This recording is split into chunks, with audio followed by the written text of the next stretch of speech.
मेहनत करत रहे के बा भाई, कोशिश करे वाला के एक दिन जीत हो जाला। आज जे तारा नाम से नफरत करतानु, एक दिन उहे तारा नाम से चिन्हाई। काहे कि सफलता मिलला के बाद सभे हित हो जाला।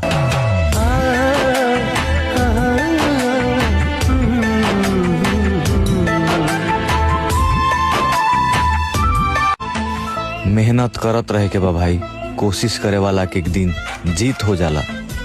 आज जे तारा नाम से नफरत करतानु, एक दिन उहे तारा नाम से चिन्हाई। काहे कि सफलता मिलला के बाद सभे हित हो जाला।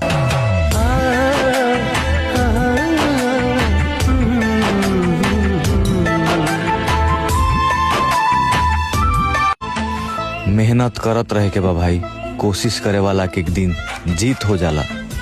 आज जे तारा नाम से नफरत करतानु, एक दिन उहे तारा नाम से चिन्हाई।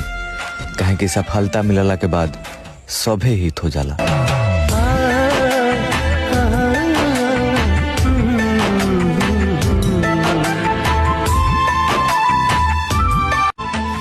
मेहनत करत रहे के बा भाई, कोशिश करे वाला के एक दिन